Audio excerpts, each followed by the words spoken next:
naye mbadde nsaba politics tumufunireko ekkomo waakoma twewe ebitiibwa aiso Sauda Madada n'ogamba sister w'omugenzi ne mwannyina tujja abakuba musiri those fools will get problems kino kyenjaga nkubuulira you people never went to school some of you kyekibatawaanya bw'okuba bajja obukipambolo gavumenti ogivuunise bwambadde ebyovulo bwe bulegalega buno buna bunnamwandu butambula obumabo bufutusojo manyi bunnamwandu manyi bwali bumalaya bwona butambula buli kuntaana people power gasiya mbwamwe tolooza nti bwe munywa enjaga ne mufuna amayinja ebyabwambe mu nsawo biki nti mwe mumalayo mu nsi muno. People will gang against you and finish you. Yenze Haji Arun omusomi w'edduwa asangibwe Bulumagi ku luguudo lw'Ejjinja nkola ku bintu ebyenjawulo ng'emuli endwadde zitawaanya abantu ababulijjo nkola kwabo bonna abalina ebizibu mu mukwano bw'oba olina ebizibu mu mukwano jangu gyendi neeyonera nsobole okumalira ensonga nkola ku mikisa egy'emirimu nkola kwabo abaagala okugenda ebweru muntu nk'okozesebwa amajiini okozesebwa saitwani ebyo byonna mbikolako osobola okozesa ennamba z'olaba ku screen ku Radio 4 Radio 7 nze Adam Kongedachiko struggle eno tetandise jjo obadde otugamba nti awo munupu nkudiramu ng'oggyeko Bigirwa yavaayo omanyi jeno Bigirwa Moses teri ayenkanya effort mu struggle muno kwenkana Segirinya wadde half ne Kyagulanyi omutaddemu Kyagulanyi tamwenkana wadde kota Segirinya wadde asinga mwami Kyagulanyi mu struggle muno okuteekamu leka nawe vambi okuzanya kankwe kiswemu nze teri gwe simanyawo munupu waliwo omukulembeze twagula ebikozesebwa byaffe mwoko tuwaaka ne tugenda tubikukulira mu Makerere wano omukulira na university awo mu biti awo bino kikolera kya university yabiraba yekka nengenda ne Segirinya twekweka tugenda okera kumanya tulesa abaana tujye ebikozesebwa twasanga military eriwo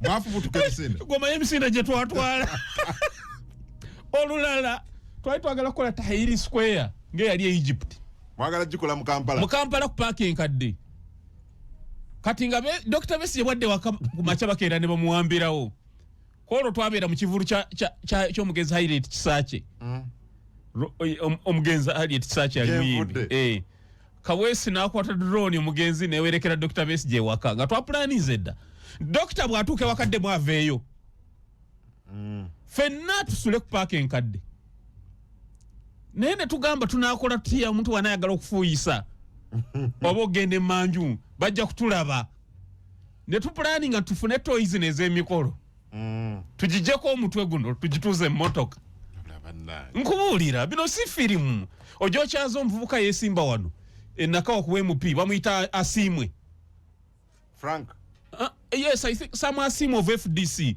yeesimbira ku FDC akalwa kawedde bamuyita Asimwe ojo omukyazi nenzija yali akola katale ennakawaawo ne ntwala Asimwe twali ne Segirinya ne tufuna emmotoka y'omuntu ne tugisalaasala ne tugizimba nga tugiteeka mu ttooyi nga tulina genda ttooyi twagipangisa ku Hajja Haje nankulabe ku restaurant towadde nnyo information byagwa ffe tulina bingi that is declassified nze nali Minister of Security and Pose Government I have a right to declassify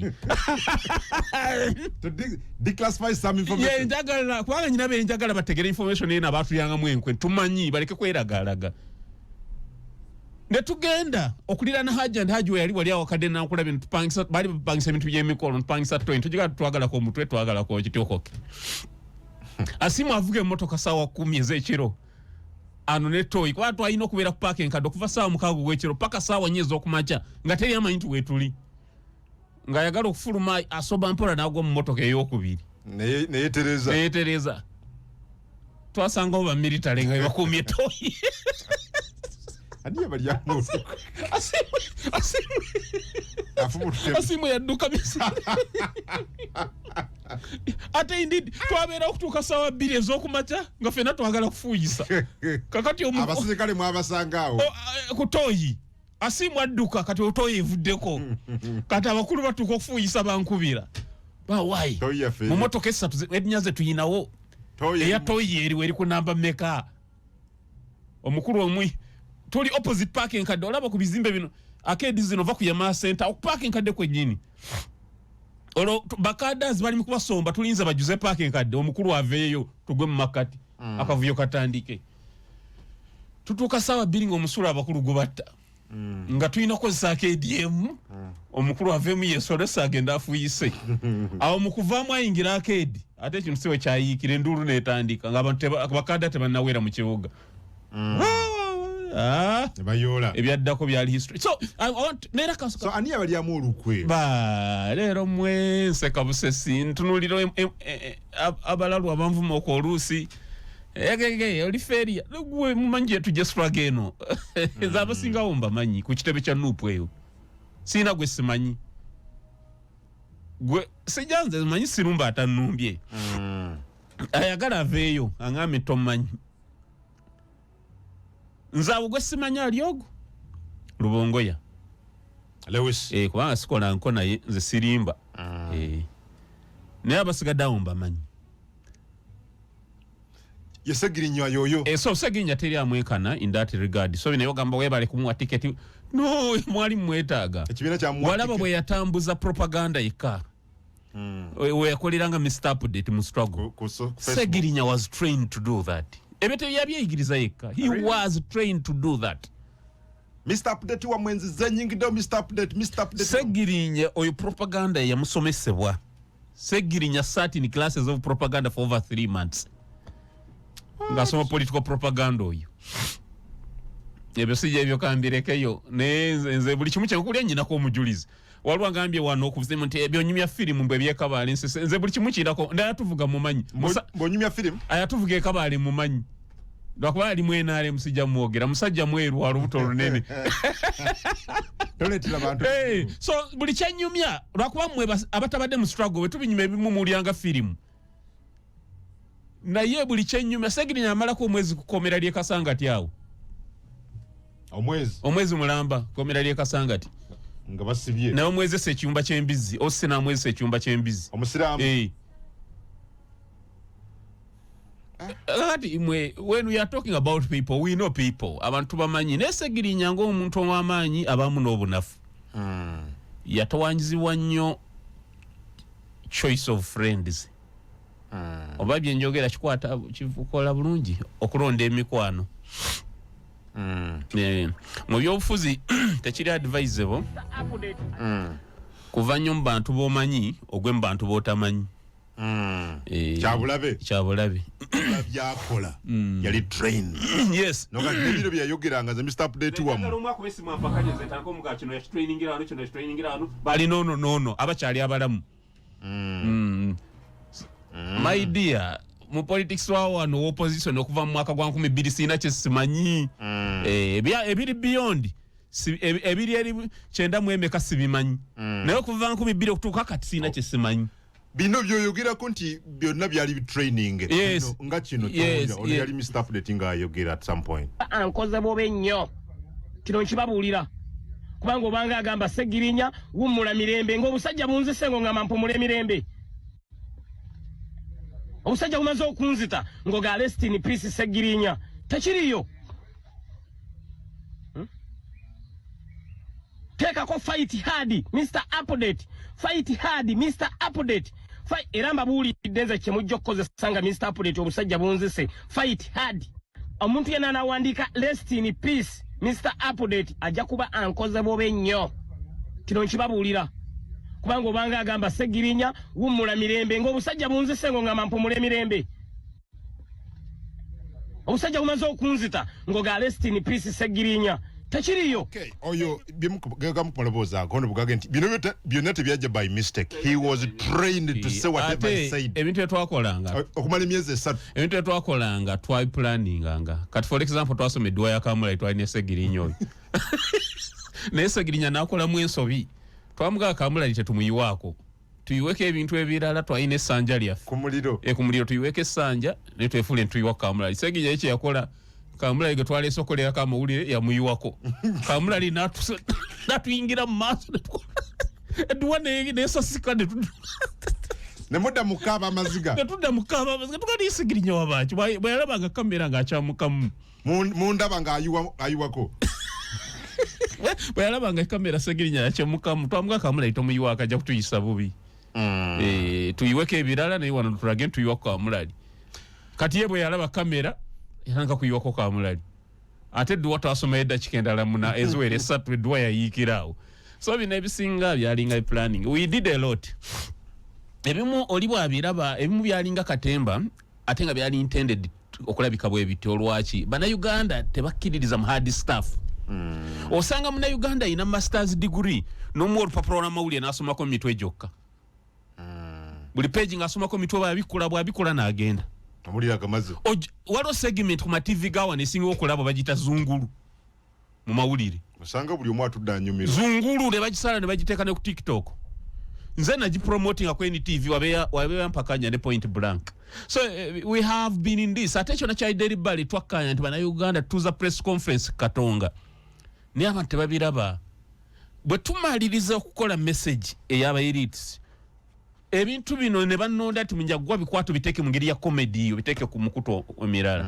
yes that was deliberate Bannayuganda baagala nnyo ebintu by'okudikuula ojogenderere wano omuntu ayeyambula n'ateekayo nudes ze oyafuuka celebrity bagamba ono asobola n'okubeera MP ono w'ekitone asobola okubeera MP bye babeeramu ebyo Bannayuganda bali bwe batyo waliwo n'akapapula nakakubanga ennyo ebintu nga abakaagala bakayitanga mu mannya oba biki oba munnyo oba kamunye oba biki oba onion oba biki ebintu by'ekisirusiru ebyo Bannayuganda baagala nnyo ebintu bwe bityo kaakati ebyo walabanga ku zungulu biki twakola a lot by'oyinza okuyita political symbolism nga omanya nti bantu tulina message tuyisaawo we want to draw their attention naye tebajja biraba kati nga banga munyagwa irumba zungulu nga nze nnumba mu propaganda mwebiri nja kuwa ku butabo bwa propaganda obusomeko olina okumanya audience ki gy'oyagala okutajetinga tomala tojja kujoyogera luzungu economy bantu tebajja kuwuliriza Bannayuganda so Segirinya we trained him to do that so Segirinya noli mumanyi nga ne bwakolola nga bwayinza okugamba nafunye ekizibu ekiti n'enseka n'eyamba ekyo tekiriiyo kino kyabaddewo n'enseka n'eyamba ekyo tekiriiwo n'ekitambuza lunaku lutambule nga tetukkiriza you must waliwo kye tuyita one of the 48 laws of power nalaba General Muhoozi akikozesa bino bitwita akiriwa court attention at all cost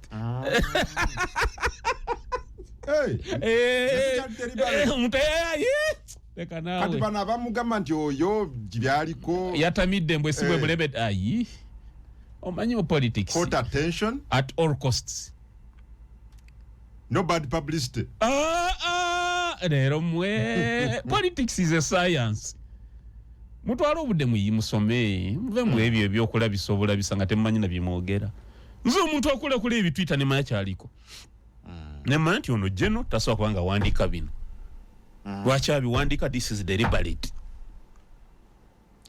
to capture attention at all cost kungoye topiki tugireke tonsimasimanya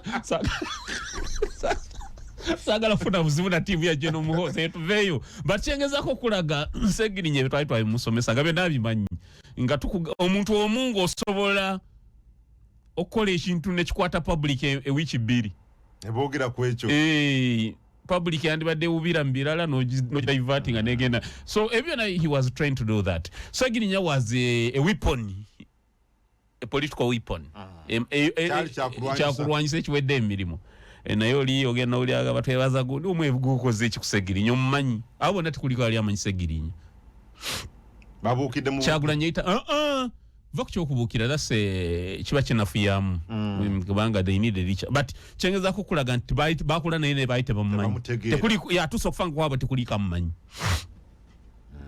tekuliika mumanyi so Segirinya choice of friends yamutawaanya emikwano ngipiikinga atya ani gwe nyina okukola naye ani gwe siyinza kukola naye eventually n'agwa mu mikono emikyamu ejiri wajja nup si bwe ngambye yagwa mu mikono emikyamu byenjogedde by'oboyogera byoddamu eventually n'agwa mu mikono emikyamu yafunamu ekizibu ekyo and I talked to him severally lwachi ali mikono emisha ojo waliwo omuvubuka atera okupostinga ku Facebook bamuyita kunte wali olabye page eyo ojo mbuuze nti mwenyagoya kutumako ewa Segirinya yakugamba ki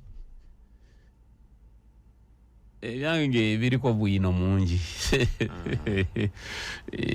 ffe twesiriwaza tusalawo bwesaizi kwefuula ng'abasirusiru but we have a lot of brains ali agala okutufunamu interest ajja kututegeera atali interested sigalayo.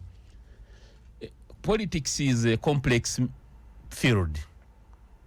Nga bono ogenda mu game park Queen Elizabeth ne bakusuula muno otambula ku bigere mu nsikomu oba oyigiwa ebintu bingi ng'ebimu bikudduka akagabi kakulaba kadduka naye nga mulimu ambushes nyingi obutego bungi engwe eteeze empologoma eteeze empisa ziteeze agasota gali omwo.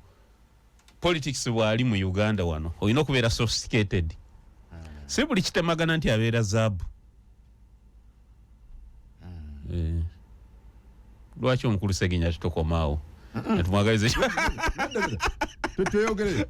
tutweyongerewo kungu oyagala entalo badra si buli kitemagana nti zaabu Allahu akbar walillah yeye alaba bitemagana namuyita zaabu sebwe ngambye kungu sebwe ngambye you see Segirinya is my son and was and he is still nera samuzise nakomye buwama era kyembejegalo okubuuza sakula bimukuziika kungu bazise ku Sunday kungu it's unfortunate and some people buying the politics ne balimo ku elevating their status from ebintu bye balimu olwanira otyo omulambo for sure mbulira kungu nze naina mukungu wano ebintu ebitakolebwa mu nsi nze naina mukwano gwange yali muhima muvubuka muhima nga bali nga conservative nga bolaba President Museveni abo. President Museveni is a conservative muhima. They are hima who are conservative here. Tebali ebinnyanja tebakola ki beita ba Israeli bagamba ne Yesu yali munyankole yali muhima munabwe.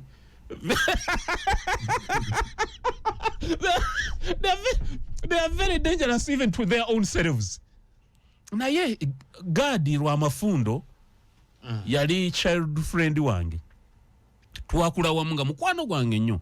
Gadi yali muhima ali conservative ate nga Museveni sidde tebali ebinnyanja. Gadi Rwamafundo nga lwanakyale waffe tumulaga ekifaananyi kife tetuli ebinnyanja nga tukwata abayima abo bali omuzigo baguyita eshabwe basalaasala ennyama enkalu ne basuula mu muzigo eshabwe n'akalo. Gadi nga bwajja tuli ashabwe ffenna n'akalo Rwamafundo atwali tetuwoomerwa nnyo tumulaga because we respected him nga ne mama wange amwagala nnyo mugano gwa mutabani wange Gadi neera Gadi naga ntaata we manya bamunyagwa na biiru konka maana nabo ninkabahima neisa ninkabahima noba bamunyagwa bana biiru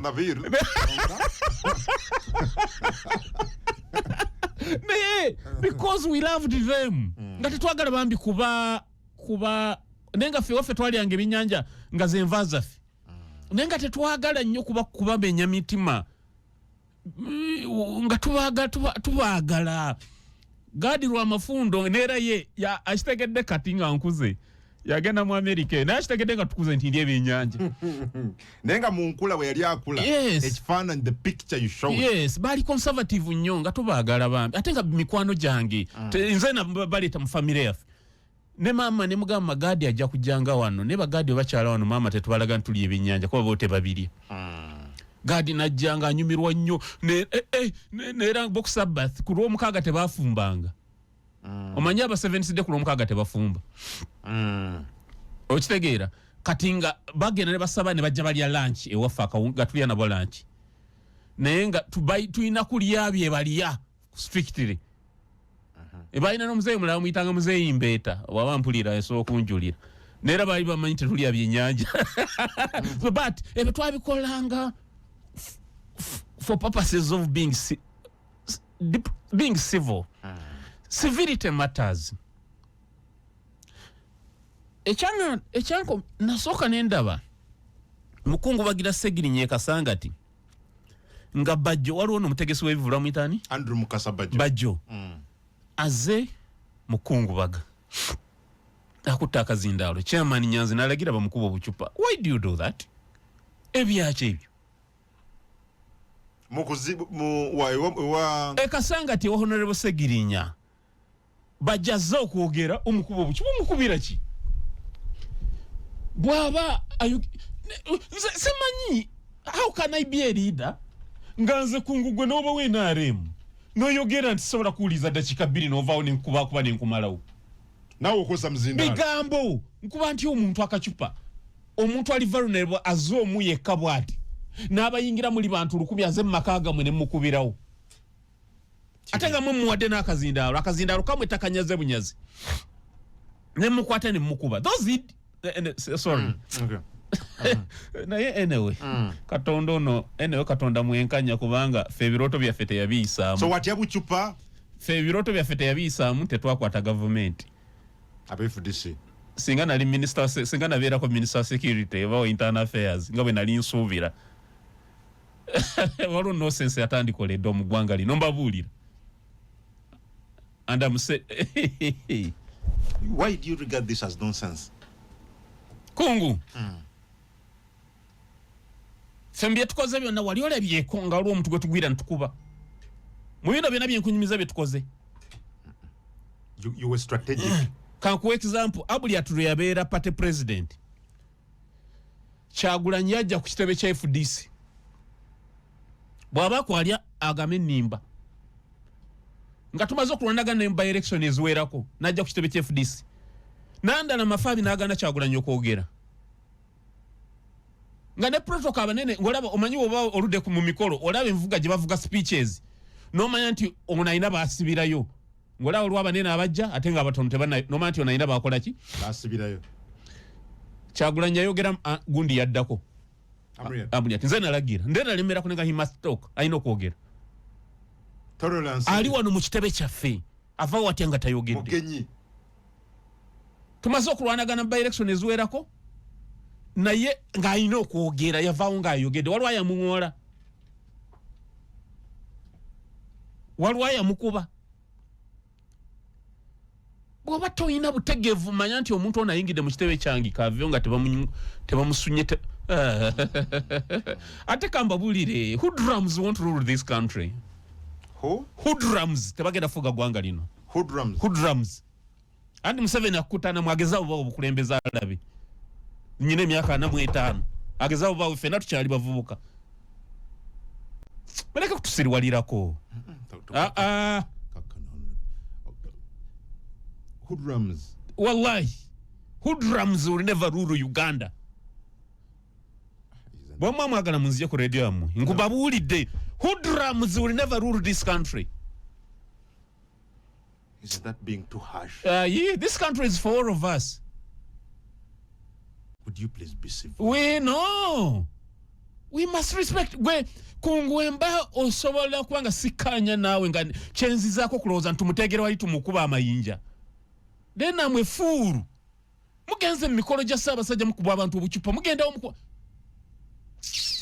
No, please calm down. Please calm down. So mabukedde wale. Radio 4 Ensusuzi 13 Fama.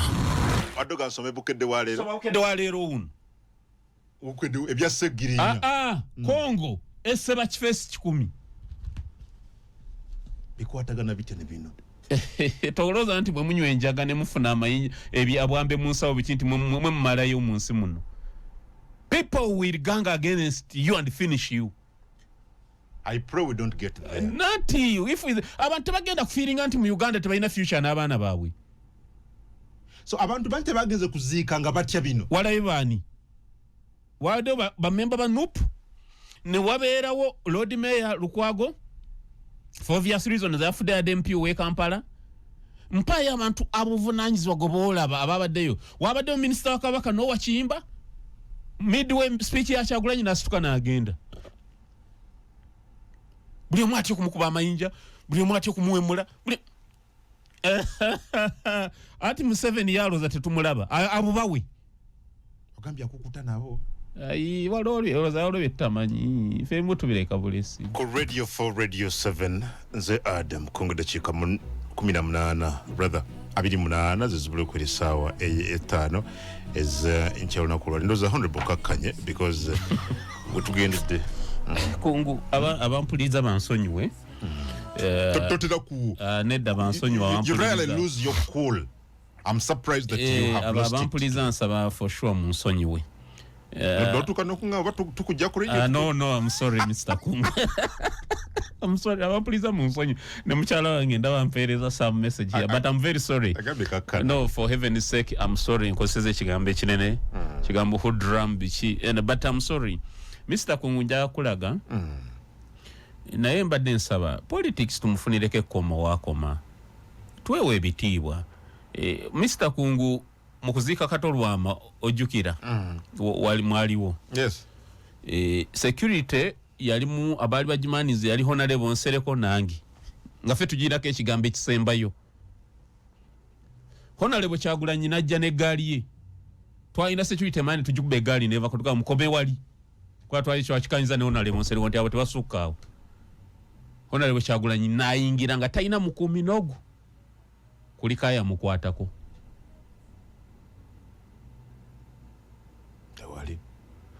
Jeno Katumba amala najja n'atuula wali walwaya mungola Katumba nayogira ebigambo byawo fina bitawulyenga tebikola nnyo makulu awana kulaga yaga kuwana gavumenti umulika navaawo Katumba n'agenda kubanga Jeno Katumba amala yaliko omuvubuka nga gwe kyakola tokikiririzaamu naawe yes nange sikiririzaamu nyina mukuba mayinja let him talk and go tolerance ne coexistence kwata akazinda aloko musense buli dakika za 2 muleke naye muwe dakika za 2 mutule muwulirize muti bwayogera takazinda aloko afurume mu kitibwa agende let him go ne mufude politics ekintu ekyokusagiramu full figure aliwa tumukuba obucupa bochusa struggle yonano gitunuliza bajjo nga bwokuba bajjo obucupa ovaawo oli musanyufu and those idiot sorry munsonyiwe bali batwala maiti na watuliza musonyiwe bali bali mukambwe nnyo nga byakunyizizza nnyo kigenza bali batwala maiti ya Segirinya gwe baga anti government ya mutta olira nalaba Nubian Lee inaye yayogere yes okay he was precise ebe badembe on my opinions are like over what everybody is entitled to his bali batwala maiti ya Segirinya gwe baga anti government ya mutta ne basanga president Museveni mu convoy ye ayatta Segirinya according to them yanga temwamu kuba mayinja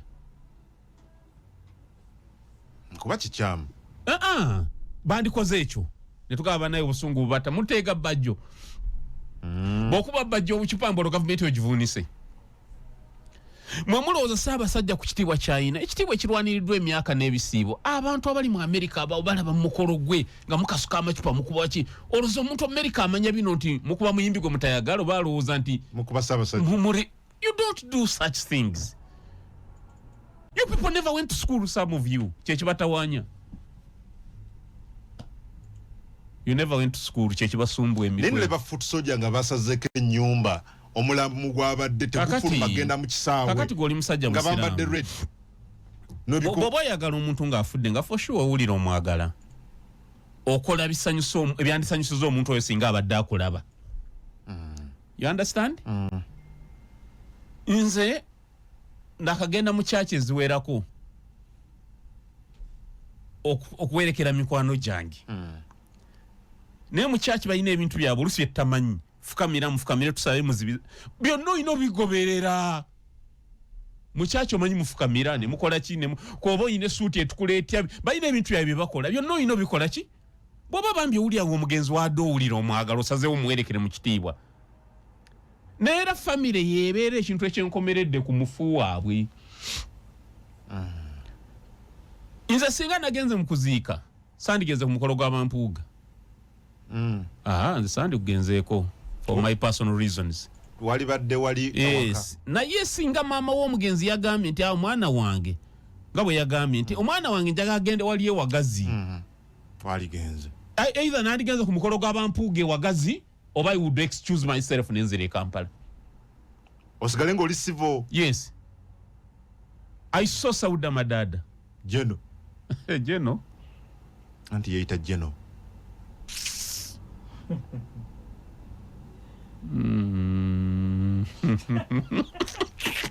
But what's wrong with this man Kungu today? I saw Sauda Madada. No gamba sister w'omugenzi. Ne mwanyina tujaba kuba musiri. Awu. Ne President Museveni, you see. Calm down. You see when you put in emotions, point as value. Those fools will get problems. Kino chenja nkubuli. Mu Busiraamu tuyina nomuzi ne culture ne byetugoberera mu kuziika omuntu. Mu Busiraamu fe okuziika ibada. Okuwasa ibada.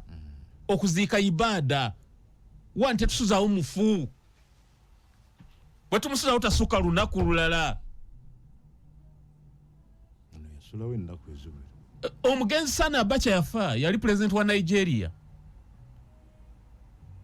Yasigenda nasinkana Yasser Arafat kisawo ky'ennyonyi.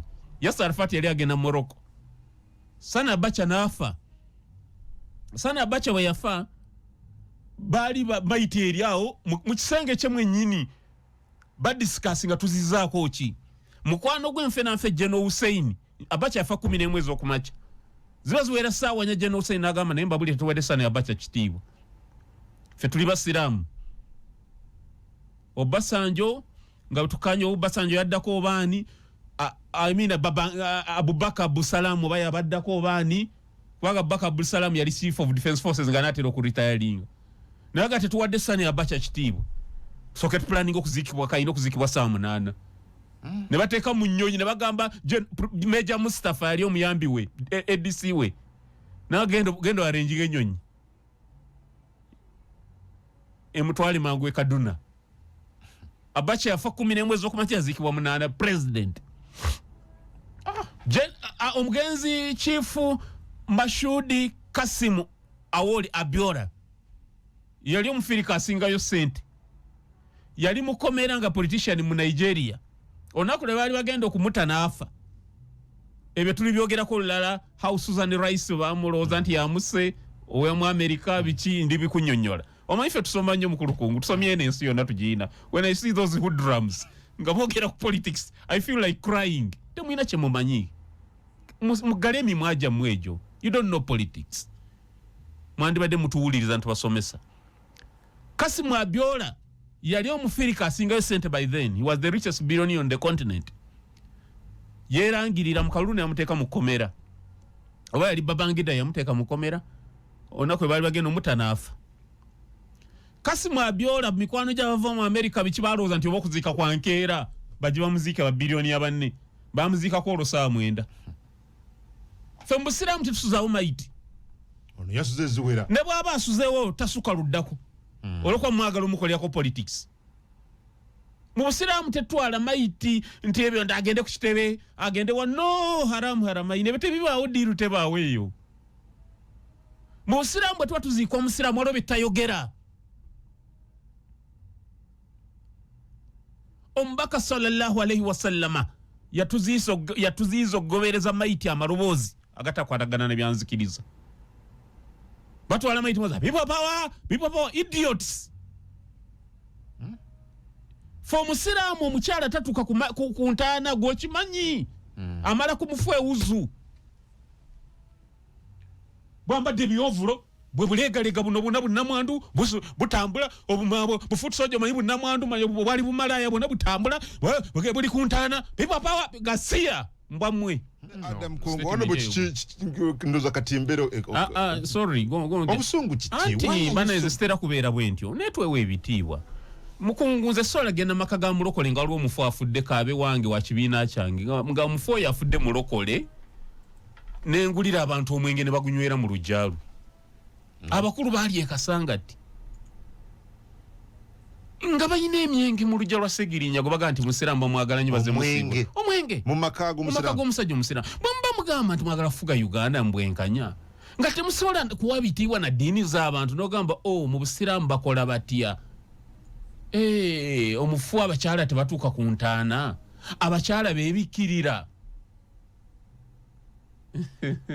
waliyo okunywa omwenge wallahi summa wallahi billah sinza kulimba nze omanyi simanyi bintu byakuwaayiriza ate nze ndabanga nvuddeko waya nze kungu waliwo ebintu byetutakola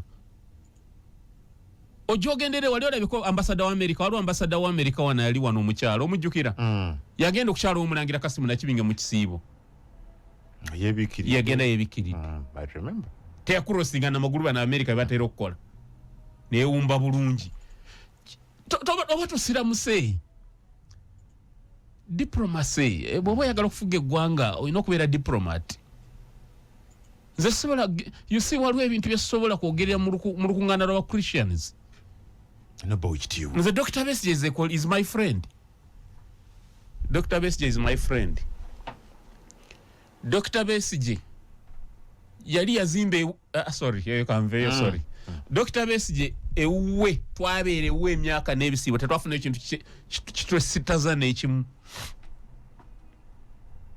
semuju mutabuliki ali ewa Besigye emmere n'akokota n'esigadde mu seppiki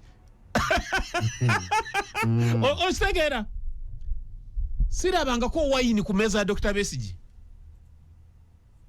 that man used to respect us neera ffe nga tuba tufunye omufu musiraamu mu FDC lwaki tebalaba Besigye bwe yaziika Sulaiman Kigundu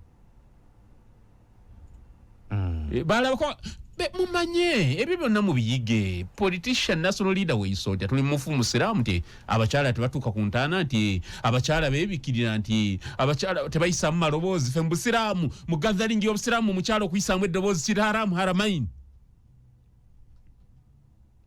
gano muluzi gavuddeyo mutwala Segirinya nemuyimirira nemugula emikyomo gy'embizzi ku kubo n'omwenge bakoze ki ayi so njagala abatulaba bategeere besi y'obusungu bwange tugumiikirizigane politics omuntu waba afudde kaba kaseera katono nnyo tusobola okulekaako ne kayitawo ne tulinda time abaana ba Segirinya tebaziise taata waabwe olwa commotion oyo babadde wampuuga mu kisaawe negola akyadde kyetaagisa ng'omusajja omukulu omanyi ekifuula omukulembeze the way you handle crisis a time of crisis ogikutta otya nawe tozanyira mu byabufuzi can you strike a compromise nga teweeyagaliza nga gwe noga abaana baliwa kyenadde nsubira munalabwe Kyagulanyi okukola wait maama oyagala ki ate mukubulya public yandi mwagadde nnyo maama oyagala ki ndinandiyagadde taata abaana tugendere eri ewali gye nasazeewo nze tutegeke nanange mukulu Kyagulanyi bannaye maama bwasazeewo speech yo ng'osobola n'ogiweera onoovuga n'okola ki n'ogenda buli muyanda ebe gentleman yali fine ne batuka n'ogamba maama w'omwana tovaawo sigalaawo ebyo byaki kati nkubuuza kabaka bwagenda mu nkuuka n'ayimba amiri kabaka ali mu nkuuka bana abayimbi nze manyi byawimbi sibeeramu ebivulu byawano bambala batebalina makulu struggle bagivaako balimbi byakuwudiisa abantu naye kale bayimbye ani sibamanyi manya goba manya Alien Skin oyo yewa waki yaliwo oyo ayine gaali we gaali ayimbye kati nze Alien Skin for sure is a younger man. Alien Skin is a younger man ali mukweyiya mukuba akacupa mwagazaki aba palaso kwe muleka nayimba nviibwako ayimba na agenda lwacho mukaso nagenda ne wajja goyagala I don't know. Nego manyi kabaka bwe tumulabise bwe rwegwanga. Ogwo kimanyi nti abatayagala bwa kabaka kati bajaganya. Twaberanga mu nkuuka ezo nga zibeeramu ab'ebitibwa njagala ab'emmengo banjulire. Mufuna kati ab'ebitibwa abameka. Twaberanga mu nkuuka ezo nga bane tweyagala. Nga tofaayo na kufaayo. Nga fenna mengo nga yaffe fenna buli muntu yeeyagala. Mugenzi omu. Wabawo Museveni awo mu nkuuka. Nedda. So njagala abatula bakimanye ine gwanga lyaffe fenna tukyali bavubuka tuyina n'abaana naffe ne families. Okay. Yes, tuyina stake ku gwanga lino. Alright. President Museveni tetugenda mukkiriza kutufuga kutufiirako but ebbula ly'enva terijja kutuliisa kamugi.